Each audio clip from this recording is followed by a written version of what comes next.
Hello everyone and welcome to Black Ops 2. Today in Outside, we're taking a look at what is probably my favorite mission from the Black Ops 2 campaign, one where we raid Menendez's compound and get to play as the man himself as he rampages his way towards his sister. And as always with the use of NoClip, we'll be able to take a look at some of those hidden details behind the scenes, as well as some of these animations from a very different perspective. What we did in Nicaragua, that's an accident. We don't target civilians. The mission, Time and Fate, starts off on a cliffside overlooking Menendez's compound. Intel checks out. It's Raul Menendez. I told you he would be here. Your men ready to move? As soon as I give the order. Give it. Avance. Right off the start here, if we use a little bit of NoClip, we can see Woods behind us, slowly sliding his way towards the cliffside before his animation kicks into action and he joins the rest of the group. And if we do NoClip over there before looking through those binoculars, we can see the room. Although it's filled with these little black boxes instead of all the models before they instantly load in as you look through the binoculars. Let's not fuck around here, boys. Let's smoke this bastard. That's not the mission, Woods. We take him alive. Immediately here at the beginning of the mission, you're inside of Menendez's bedroom, and using a bit of NoClip, of course, we can see the headless Menendez, as well as one with a head, just opposite of him. Because instead of using an actual mirror, the Black Ops 2 developers created an entire new room, an exact copy of the other one, just mirrored, with every single detail in its place, and a Menendez, as well as, well, no Josefina, just a lump in the bed. But literally everything else is here, down to magazines on the bookshelf, Juegos de Video, El Experto, which literally means video games, the expert, right? I wonder if that's a developer, and that one too. And while this scene is going on, you can go back up to the cliffside, however, there is no Hudson, Mason, or Woods. And if we take a peek outside of his door ahead of time, we won't see anybody in this hallway. Well, at least right now. Because shortly after they knock on the door, these Panamanian soldiers appear in the hallway, and they clip into each other as they move to the door, shooting the cartel member and then entering the room to secure Menendez. Or try to secure Menendez, because as one goes over to assault his sister, Josefina! Este es un monstruo. Animal! he loses it, and, well... And as they're trying to subdue Menendez, their FAL rifles sort of just float in the air. And for our final detail of this cutscene, we have Josefina herself, who has clearly sustained some extremely severe burn wounds at some point in her life. And it's really creepy, but she doesn't have eyes at all. Denle un sedante. Téngalo quieto. Rápido. Josefina. But after the soldiers do manage to sedate Menendez, Despierta. he wakes up at the top of a hill, surrounded by them and their president, Lo sacaron sin que lo vieran. Manuel Noriega, who, most likely in search of some kind of monetary gain, decides to free him, killing his own men, letting him loose amidst this raid on his compound. He saved your life. You should be in American hands by now. Call it a favor.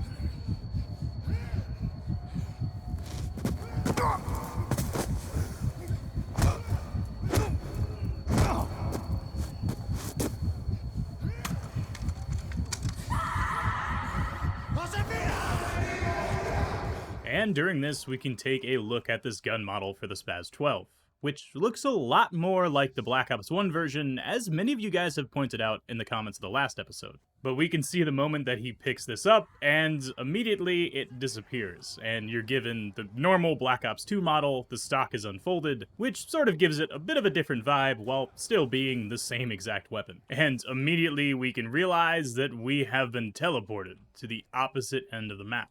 Which, with a quick flyover, we can see the layout here. All the way over there on the mountainside is where Woods and Hudson are. While in the middle, we have the main compound, the area that's set on fire, the area where Josefina is, and where that entire cutscene just happened. And then to my right, we have the very beginning of this part of the map, where Menendez wakes up on top of this hill and starts massacring his way through this compound until he can reach his house, where Josefina is. Up at the top here, there's not a ton to check out. There's a couple buildings here, but there are no interiors. In fact, for the most part, there aren't interiors in this mission that you can't reach to normally. However, there are some that most people probably have never seen, like this one right here, where after shooting one of the soldiers, it knocks down a door, leading into a room where you can save a woman from being assaulted by soldiers. And this also grants you access to an alternate route to continue. In fact, there are a lot of little alternate routes that the game gives you. There's another one over here to the left, where if you go up this way, there is a pathway leading up to the next part of the mission. But right underneath this spawn area, we can find a dev cube, which is covered with these little mountain textures. The same exact texture that's used outside of the map. Typically, dev cubes are used to store some sort of cutscene, or at least that's what it seems like a lot of time in Call of Duty. I'm not exactly sure what this one is for, but it's really cool to see it down here, and very strange to see it just covered with mountains. Typically, these are sort of covered with a dev texture or a placeholder texture to make them extremely obvious, although, I mean, it's not like this one isn't. And lastly, in the distance of the starting area, you'll find a few buildings just chilling out here on the mountainside. These models have no interiors and, of course, no collision. But they do have a bit of a balcony area, which is pretty cool to see. But moving on ahead here, we have an axe to pick up and throw at a soldier, taking him down and the rest of them that are grouping up the civilians in the compound. But if we fly to this little shack ahead of time, we can see something that is absolutely awesome. A little World at War interaction symbol. Well, I suppose a Black Ops 2 interaction symbol that we just never get to see. Fit with a little hand reaching out, just like the one was back in World at War. But after you have successfully breached this threshold of the axe, if you fly on back over to the start of the mission, you'll start to see that a lot of models are replaced with these little black boxes. A way to save on resources for those old consoles, and allow the loading of a new part of the mission. But you'll also find some other strange details, such as these two civilian models in almost the exact same position, clipped into each other, standing in an idle pose. And you'll also sometimes find a random soldier out here, headless and also standing in an idle pose, for seemingly no reason, as sometimes you won't even find him up here, so I'm not exactly sure what causes that. But continuing things now, if we head back over here and look to our right, we immediately are met with an out-of-bounds section of the map. A little area with a building and some archways that doesn't have a ton of detailing around you. But it is sort of interesting to see that the wall is lined with barbed wire, like something is being hidden out here. But if you do a bit of searching, you will find what is hidden out here, and that is yet another dev cube. A much smaller one, but still covered with the same texture. This one, I'm guessing it is responsible for the axe sequence that we just went through. Although, I am definitely not sure of this, and I don't think there's really any way to know. Perhaps some of you guys that know a bit more about development could let me know down in the comment section if you do. But moving on up ahead here, we're met with some stables, which if we fly inside of them ahead of time, we can see there is a ton of horses in here. But before we open that barn door, if we look to our right, we can see an out-of-bounds space yet again. This one with a ton of models lining the street, feeling very much so like a little western town. Well, I suppose South American town, considering we're in Panama. And there's some models out here too that do actually have interiors, although it's not like there's anything going on inside of them. But still, nonetheless, pretty cool to see. If we go to the left instead, we can make our way alongside those stables, up to another house on a little bit of a hill. Presumably, probably where the workers lived that attended these horses. Sadly though, collision drops off up here and you don't get to walk to it. But finally, let's go ahead and open up this door. And see the horses start a-running. The horses themselves, they gallop their way down and outside the map over here, where they eventually just disappear. And I just noticed this, but there's also a pile of dead civilians here in the corner. I'm guessing that just like the horses, this is also probably where the civilians ran to, and I guess they just dropped dead at the end of their sequence. Oh, yep, that's exactly what happens. Wow. After this little sequence plays, of course, a whole bunch of the barn gets destroyed. And where do all those parts go? Well, they go right underneath the map, and you can just see them scattered along in an extremely chaotic way. But continuing onward here, we actually have some friendlies about, although it doesn't exactly tell you. But they do indeed jump their way into the map. This is something I never noticed back in the day. I thought everything was enemy in front of me.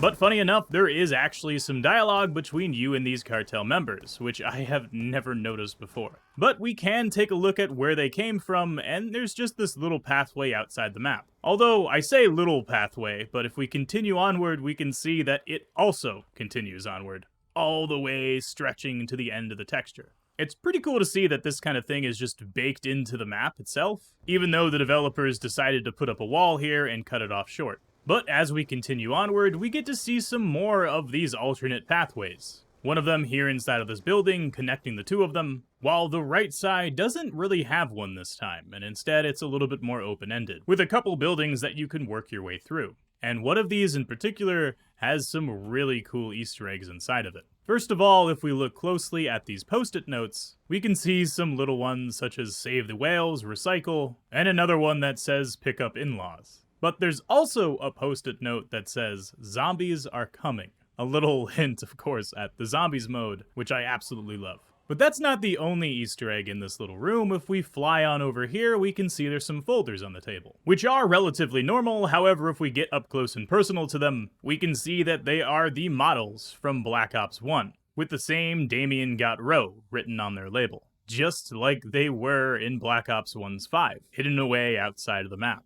For those who haven't gotten to watch that episode, I'm pretty sure that this is some sort of little developer Easter egg, as Rho being a Greek letter and saying that Damien got it, somewhat similar to assigning variables while you're coding. And perhaps this was some sort of inside joke between the developers. But as we continue, we finally make our way into the compound,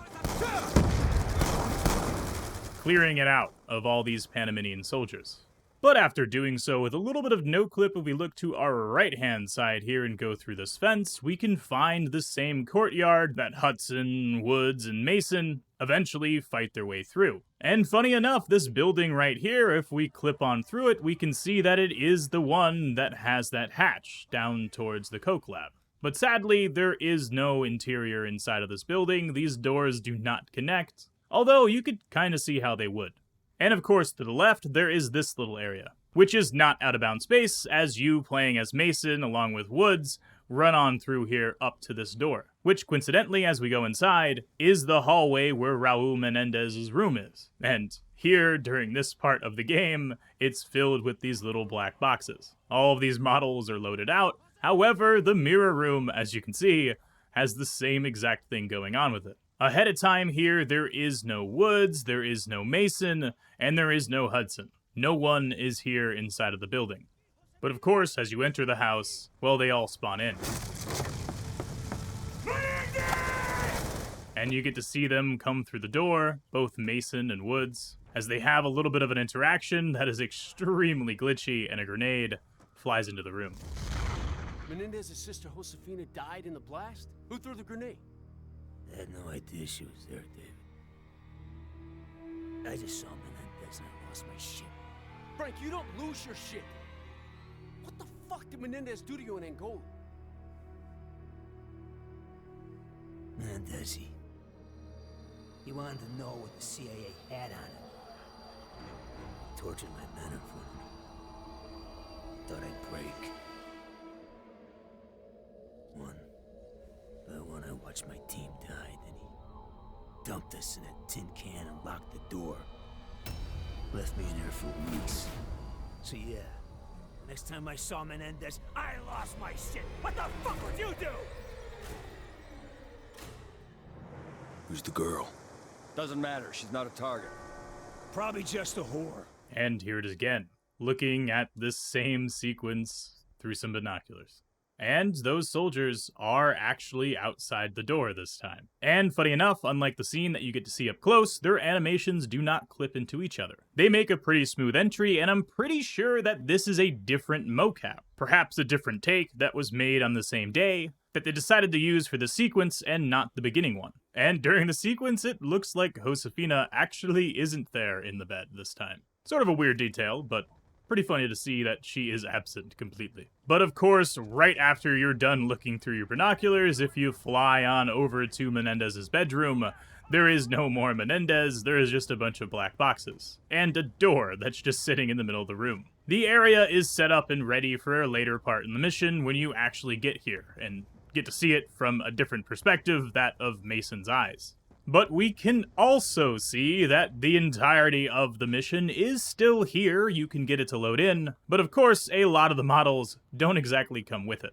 And man, look at this view from atop the cliffside. It really makes me want to take a sip of the coffee. Because of course, I have my coffee with me here this morning, and I hope wherever you are, whatever time you're watching this, you're enjoying yourself, because I absolutely love this. Black Ops 2 is a really cool campaign, and there is a lot of awesome details in this mission, some of which that we haven't gotten to see yet. So I hope you guys are enjoying this as much as me, and if you are, leave a like down below, it helps me out a ton, and of course make sure you subscribe so you can come back for more. But without further ado, let's continue. Right here along this cliffside, we can see there are some soldiers just shooting off into the distance, as well as a motor team, which, weirdly enough, is shooting directly in front of them. This is not typically how mortars work. But we can also see a ton of these AI that are simply spawning inside of a bush and running into the map. And of course we have this magnificent waterfall as well, which, I won't lie, this really reminds me of Shangri-La, but I suppose that's just wishful thinking. At the top of the waterfall, we can see there's not exactly much going on. In fact, the water texture up here is quite strange. And sadly, as far as I can tell, there are no hidden secrets inside of the waterfall, other than a little bit of a rainbow here at the bottom. To the left of the river, we can see that it sort of just ends immediately out of bounds in a very strange way, while to the right, this river continues onward and makes its way out of the map and out of sight. And as we fight our way into the village, there's a couple of different directions we can go. To the right, there's a staircase, and to the left, there's an MG firing upon us. If we do indeed decide to go to the right, Mason will state this, saying flanking right, as we move up the staircase, and behind the guys manning the MG. While heading to the left, triggers a different voice line. In the window! Woods yelling in the window, trying to get you to notice that there would normally be an MG there shooting at you. But not only this, there is another pathway, the far left flank here, which when you get up to it, there is a flaming building and a little bit of an overlook, as well as an alternate route to make your way back to the mission. And depending on which way you decide to go, Woods and Hudson will follow you. Something that I really enjoy in these missions. I love the option, even though it's a very linear mission, to sort of choose a different pathway, making some extra replayability to the campaign. Empty truck incoming! Shoot the fucking driver, Mason! Like old times, huh, Mason? Yeah, ain't it just?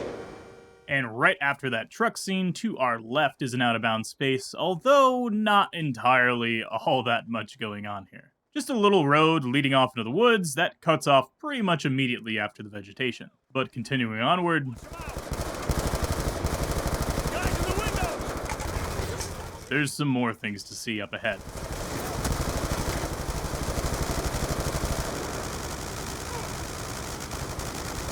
And these guys are really not very good shots, are they? Come on. Can you kill the guy, please? There we go. Up on our right side, we can see we have some Panamanian soldiers, fit with M60s from Black Ops 1, which is a really cool thing to see because they even have attachments. Almost like the gun was meant to be in the game. But finally... Into the building! Clear them out!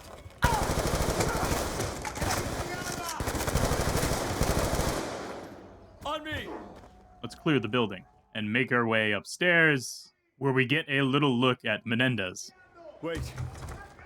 No, can't be. What? Fucking Noriega! His men were supposed to secure Menendez.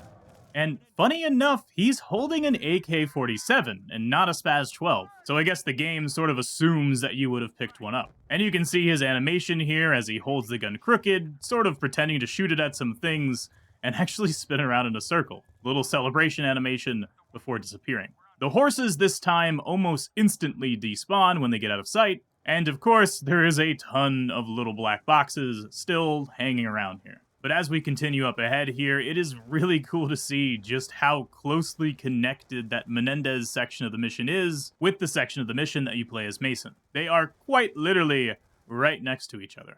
And to the right, we see that same pickup truck. It doubles back on the mission, going back towards the start of this section. I've always found it funny, these sort of like additional curves that are added to a very linear mission, so that instead of going through this gate, your guys go through the building instead, which doesn't really make a ton of sense, to be honest. But it allows for this really cool scene where you see Menendez in the distance after having just played as him. But continuing further, making our way up the stairs, we're met with a ton more Cartel members, as well as a man with an RPG on the top balcony.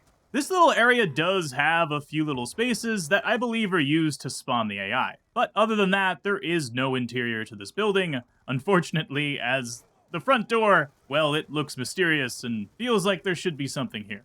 Woods, Mason. Coke Lab's in the basement. Clear it out. Grab any intel relating to the Menendez cartel. If you capture him, you bring him to me. Only get free talk. You have your orders, Sergeant. Finally, we've reached the Coke Lab. And as Woods and our random named Panama member enter, we can see the moment that Hudson instantly teleports over to you. Keep an eye on Woods. Seeing Menendez again, he's losing it. Before giving you a little warning about Woods, and then seemingly instantly disappearing, as back up here, there is absolutely no sign of him. But entering the lab in the basement, we get to hear some pretty cool voice lines. Let's make this quick. I don't want to miss out bagging the real prize. You ready, Mason? ¡Empaquen! ¡Nos vamos! Escuchamos disparos. ¿Qué pasa? Hay extranjeros en toda la villa. Necesitan cargar los camiones. ¡Podemos portar todo! Lo que no podamos llevar, lo quemaremos. Dejen de discutir y muévanse. ¡Rápido! Not only is Woods very seemingly eager to continue the mission, but you can hear the Cartel members talking about how they're packing up the lab and destroying everything they can't carry. And directly behind us is yet another access room, which we can pick the lock and find a machete.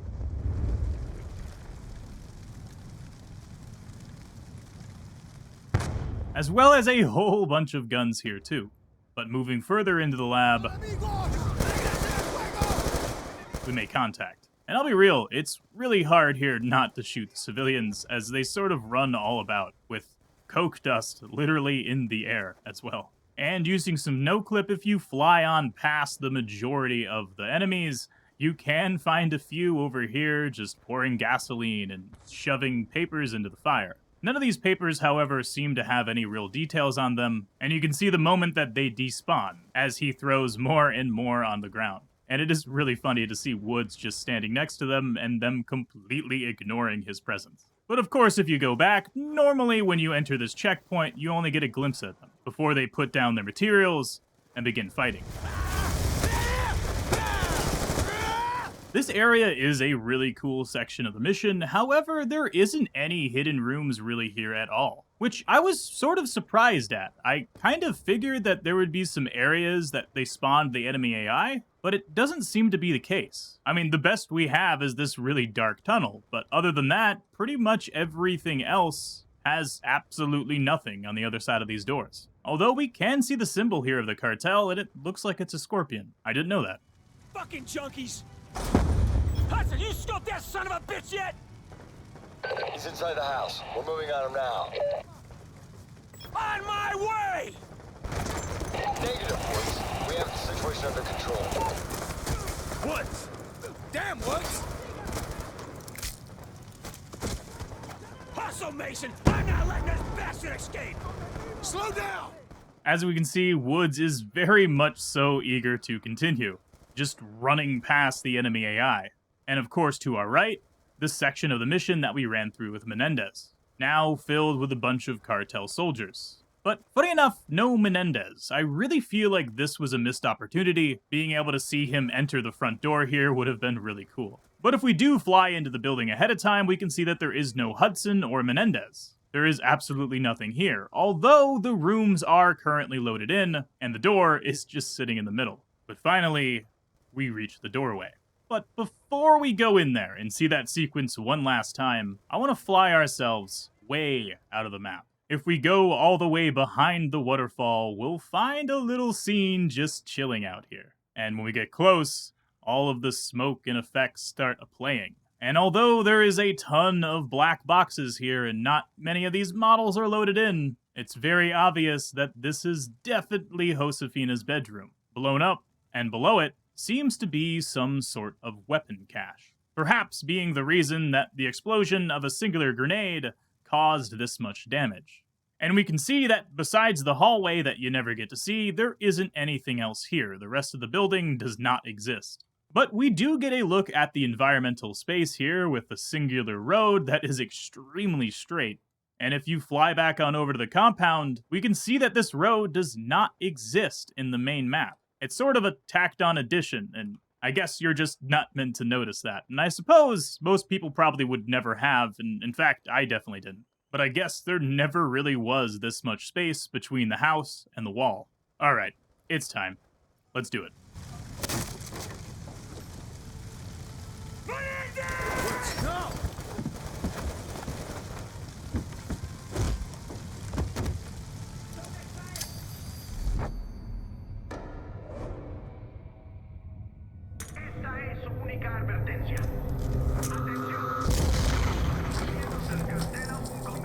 After the explosion being much larger than I think anyone anticipated, you wake up covered in debris, being helped out by the Panamanian soldiers. Frank, you okay? Get him out of here. What happened, Hudson? Where's Menendez? That's him, in a body bag. While Menendez is supposedly in a body bag. From this point on, today never happened. And a little bird comes flying in. But that is it, ladies and gentlemen. I hope you guys enjoyed, and if you did, consider leaving a like down below. It helps me a ton, and of course, make sure you're subscribed so you can come back for more. There is a bunch more missions here in Black Ops 2, as well as many other things to do in the series outside, and I can't wait to get to them all. I really do love this campaign, especially these missions that are back in time. For some reason, they're just a little bit more special to me. And this one in particular, having two separate sections of the mission that are supposedly happening at the same time, with a little bit of time travel in between, is especially awesome to me. So if you guys enjoyed it as much as me and you want to watch more of my content, you can click one of the videos on your screen right now. But if not, I'll catch you guys in the next one. Stay awesome and peace out.